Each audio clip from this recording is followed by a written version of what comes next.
Welcome to the only show about the system by people who lived it. I'm Lawrence Bartley. Lots of prisons aren't shy when it comes to banning books. Louisiana banned a book that had art from Leonardo da Vinci because it contained nudity. I always ask, is there any changes in my son's murder investigation? Have you made an arrest? It's been 6 years and we're still waiting. I felt different about myself right at that moment. I'm like, wow, I killed somebody. I think that'll always be in my mind.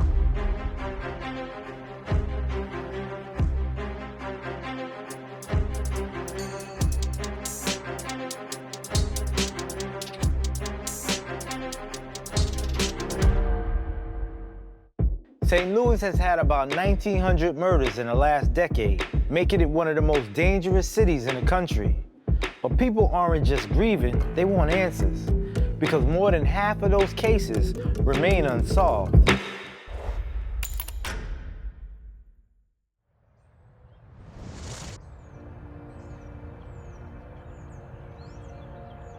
I want to read to you a letter. It's from my son Mario, and it was sent from Missouri Eastern Correctional Center. And he says, "Hey Mama, I know you want me to do better for myself, and I promise I will when I come home. You have done enough for me, and I ain't gonna be able to ask you for help all the time. I just got to make something happen, you know. I can't die in the streets, Mama. That ain't for me. God bless you, Mama. Love, Mario." When Mario was almost 4 years old, I wanted to get away from the inner city where there's drugs, where it's just poverty, so that my son can have a chance. Buying a home was the best thing that I did for my family. Mario had cousins, he had friends from the city. It's like he was living in two worlds. He was trying to get back on his feet and getting back to work, but that never happened. To lose one to what I was running away from, it's just heart-wrenching, you know. Mario Fox was located in the 5300 block of Shreve, suffering from multiple gunshot wounds. He was pronounced deceased at the scene. The detectives pulled up and they told me, "Ma'am, sorry to inform you, but Mario was killed last night." And I lost my feet. You know, I hit the ground. I just could not believe this. The whole family was just turned upside down. Lord, we thank and praise you for Mario's life. Thank you for everybody that's here today. And I ask that you just keep your loving arms wrapped around us and see us through this time that we're going through right now. And son, rest in peace. Yes. We love you. Yes, We love you, big bro.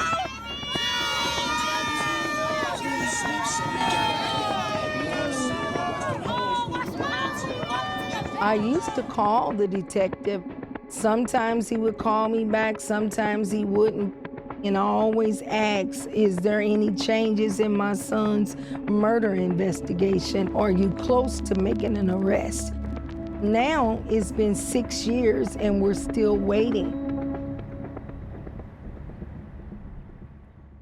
St. Louis sees a lot of people killed every year, and we wanted to know whether those families were getting answers from the department. What we found was that the St. Louis Police Department just really isn't particularly good at solving these homicide cases. Over a period between 2014 and 2023, there were a little more than 1,900 people killed in the city of St. Louis. And police were able to make arrests in about 50% or less of those cases, and that's below the national average. When you start breaking it out by the race of the victim, the difference is even more stark. When the homicide victim was white, police solved the case more than 2/3 of the time. So part of our analysis was to look at locations of murders and where they were solved and unsolved. The data shows us that murders are clustered in certain neighborhoods, and particularly unsolved murders are clustered in certain neighborhoods. Neighborhoods like Jeff Vanderloo, Wells Goodfellow, Hamilton Heights, Fairground, all of those areas are more under-resourced concentrations of poverty and mostly Black or other minority communities. If you live in a neighborhood where if you look outside, you could point to several spots where someone was killed and it was never solved, are you gonna feel safe helping the police?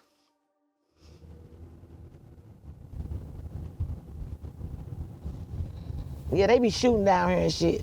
So that's why you have to watch yourself down here. When the JVL, it used to be one of the worst parts of the neighborhood. Hey, this is where I grew up at on Benton. All this, it used to be houses and stuff, and number lots now. My little brother was murdered, and my father was murdered. So I think that kind of pushed me towards violence prevention. Me and my team, we go out and we report shootings. We do intervention work. We do de-escalation work if we see something going on in the street. You know who I am? I'm Jade mama, Tiger baby mama. Oh, so you do look real fit. Yeah. We down here, I was telling them about when Tiger got killed down here. Yep. Yeah. That was the tragedy. Y'all ready to go see where my brother got killed at? Okay. Yeah. You know his death date is coming up. So he got killed in this building right here. I pass by here all the time though. We just kept calling the police, but they never gave us an answer, you know.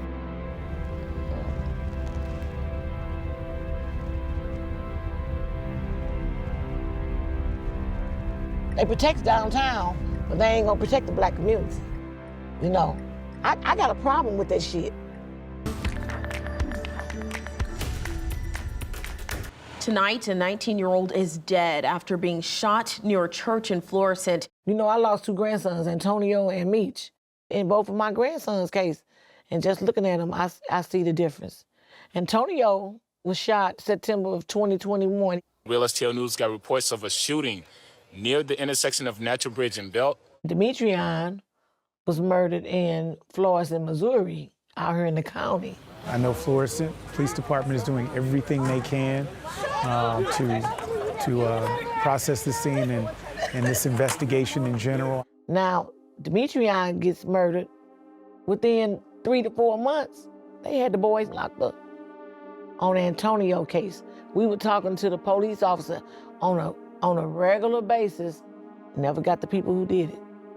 I see it all the time. There's no sugarcoating it. They treat cases in the city, especially the north side, the poor parts of St. Louis, they just treat it different. If Mario would have been murdered here in Florissant where he lived, the murderers would be in jail. But in the city, it's like a different world. It's like you're a Black man, that's expected of you to be murdered. And we don't care. We don't have the manpower to keep trying to run after every Black man that get killed. We address crime, and it requires building trust. And we got to start establishing those relationships because there's so many people that support the police and what we do, and we both need each other. A lot of people don't want to come forward because they don't have no trust with the police. When police fail to solve crimes, it delegitimizes the police in the eyes of this community. The community loses faith in the police, and that makes them even less likely to cooperate, which makes homicides even less likely to get solved, and it just starts creating this feedback loop. The St. Louis Metropolitan Police Department encourages anyone with information relative to the murder of Mario Fox, of Tyron Maurice Dilworth, Tyrell Thompson, Demetrius Thomas, Whitney Brown, the murder of Ramon Gibbs, Lionel Brinson, Rashad Farmer, Trayvon Ritchie, Damian Baker, Tonio Martin, to contact the homicide section. Homicide detectives are still searching for the suspects.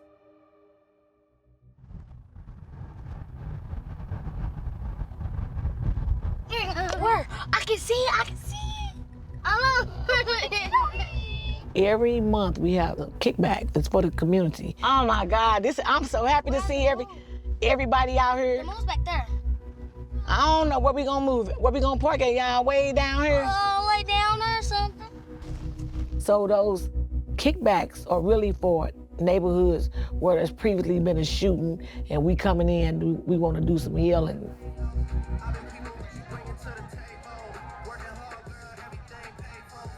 This is what we do. We try to come back and try to help heal our community. They say violence is a sickness, and so we coming out here to help stop the spread of the disease. I just got hope for St. Louis that if we keep on doing the work that we're doing without the police, then maybe things will get better. And maybe we could build a better relationship with the police. We're not there yet. I got hope. I know I say it is what it is, but I still have that little simmer of hope. It's right there. It's there.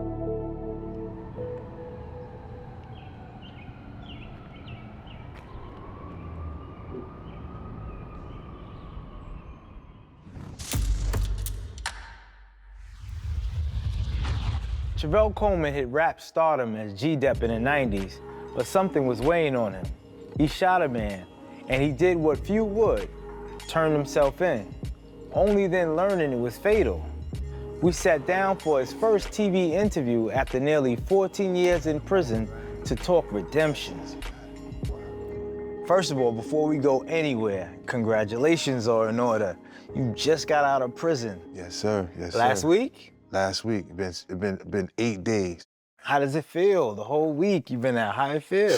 It feels great, man. It feels great. You know, I'm just seeing everything, you know, feeling everything. It's just beautiful, man. But before we get there, I know you went in. Years prior to that, you had an album out. I think you had like 2 major hits on that first album that still knock it. The whole album was fire. Wow, you appreciate you. You're welcome. Appreciate you, man. And how did that change your life? I mean, it was kind of gradual, and then it just all of a sudden hit me. I was in like the Whoa video, stuff like that, some Puffy stuff and all of that. And it just changed my life. So you committed a crime 17 years prior. You were sitting with that for 17 years, and you decide to walk into a police precinct to confess. What was going through your mind? What do you expect would happen? Well, I mean, really, I wanted them to say, oh, nah, that guy, he obviously got shot, but he's all right, you know what I mean? You want me to call him and see if he wants to press charges or something? That was my positive scenario that I wanted to see happen, but, you know, it didn't happen that way, but, you know? Yeah. I felt different about myself right at that moment. I'm like, wow, I killed somebody. You know what I'm saying? Like, wow. I remember someone once told me, they said the worst part of incarceration is the first night you go in and the night before you leave. I remember my first day and I couldn't sleep. I was in a cell, I didn't know where I was. I was like, what's gonna happen to me? I was scared, I was nervous. And then when it was time for me to get out, I couldn't sleep, I was up. Yeah, so I get it. But with you, your case was different because you felt that you were turning yourself in for a reason. So I wonder, did you have that sleepless night the first night? Or were you restful? What was it like for you? Well, I'm not gonna lie. When I turned myself in, I slept like a baby, you hear me? It was like, yo, I surrendered, it was over, you know what I mean? It was a burden that was lifted, man, a heavy burden, man, and it was just one of the things where I slept. When you was inside, people can't say you weren't remorseful because you went and turned yourself in, like you said, it was on your heart. It was something you wanted to get off. Right. But did you get any criticism for that? Of course, you know what I mean? When I went in there, people didn't understand, you know, why I did that. Some people did, but some people didn't. You know, you had the people that were, you know, cordial about it. Yo, bro, like, y'all trying to understand, like, you know what I'm saying? Like, yo, but yo, you know, I see where you're coming from. After I explain it, yo, I see where you're coming from. That's peace, yo, take it easy. But it was one of them things that I had, you know, I was mentally prepared to, I knew people wasn't gonna understand that. There individuals who might say, yeah, cool, you kind of owe the debt to the victim's family, you owe some accountability to them, but incarcerated people watching it might say the system is unjust. But you turn yourself into a system that they think is unjust. You don't owe no accountability to them, the system rather. What do you say to that? I thought about stuff like that, this is, people been getting railroaded for years, and you know what I'm saying? But still, on the same token, if we continue that thinking, then where we gonna go? You know what I'm saying? Yeah, I can dig it. I feel like I pay like a debt to society, so to speak. But how can you pay enough for taking somebody's life? So I think that'll always be in my mind. So how are you different from the day you walked into prison to the day you walked out? I had time to not only deal with what I turned myself in for, but I got to deal with why, I had to turn myself in, why I even, did what I did. I got to understand my emotions and, and actually be aware of my emotions, so that's something that jail taught me. I'm just clearer, coming out of prison, After getting your sentence commuted, you have to go before a parole board in order to kind of see if they're gonna let you out.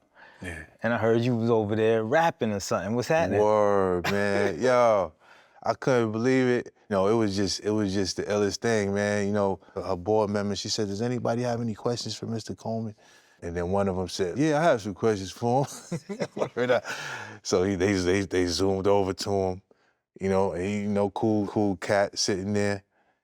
So he said, he said, you still gonna do music when you get out? I definitely wanna, still record.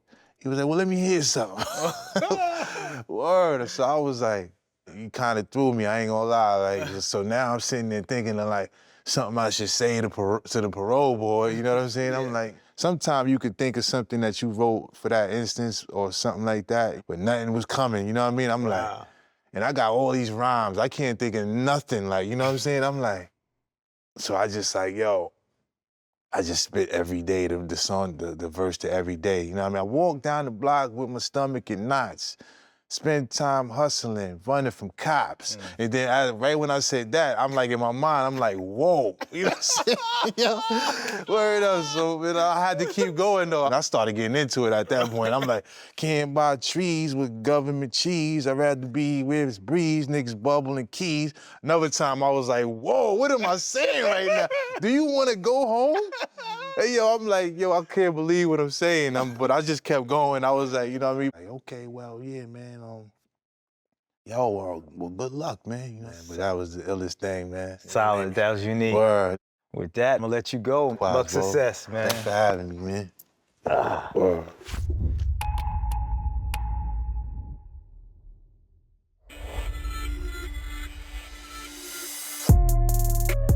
Lots of prisons aren't shy when it comes to banning books. Florida's book ban list contains over 20,000 titles. Often a state's reason for censoring a book can be hard to make sense of. Louisiana banned a book that had art from Leonardo da Vinci because it contained nudity. Michigan banned Internet for Dummies because it was a threat to order and security. But now, prisons are taking that further. Some state and federal institutions have implemented policies dictating who can send books to people in prisons. Many states are creating lists of approved vendors and reject books from anywhere else. States typically default to Amazon or well-known publishers and exclude small publishers or nonprofits. That makes it hard for incarcerated people to receive low-cost books from groups or family members. Some states claim these restrictions will help address drug smuggling. Missouri said their rule came after finding paper soaked with drugs. Other prisons have rejected books because they say stains, packaging, or stickers on pages could contain dangerous substances. It's true that drug overdoses are a huge problem in prisons, but one expert on drug use said there's little evidence that book policies will do much to change that. For as ineffective as these restrictions might be, advocates worry they're just de facto book bans.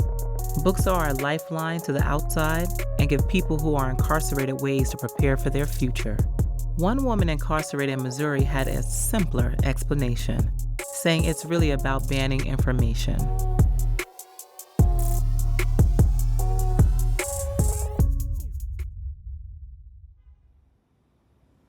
is a prepaid collect call from an incarcerated individual. This call is subject to recording and monitoring. What joy I found on the inside is like books. I love to read books. That helps me. Like, I read that, and it's like it takes me to another world, even though I'm here, but I'm not really here. I find joy in solidarity, some of the friendships that I've built in here. It feels like I'm not alone in this. Like, I'm suffering, but they're suffering as well too. And it's like we in it together. And there's that camaraderie you build, and you find joy in that. Before I have like my wife and the kids, I would say a good book, exercise, and just keeping your mind focused, knowing that I'm doing something to better myself, change from who I was to who I am today. It makes me feel whole and complete. The thing that brings me joy in here is when I see other people laughing and enjoying themselves. My personality is being goofy. I like smiling. I like enjoying life for what it is. I try not to dwell on these other dark moments. I just let it be.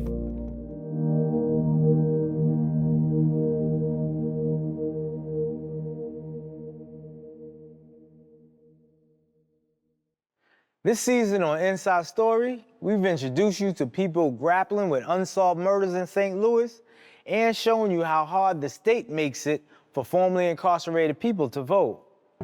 Making this show is extremely rewarding, but it doesn't come without its challenges. We make this show both for people inside prisons and jails and for the public.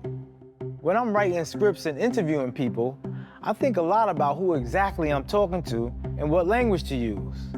How do I explain something so people on the outside can understand it without making people on the inside think I didn't get real enough?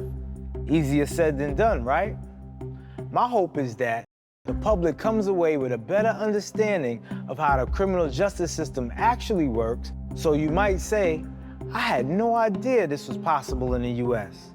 And to those who know exactly what's possible, I hope we did you justice by putting the high beams on these issues and informing some of you along the way.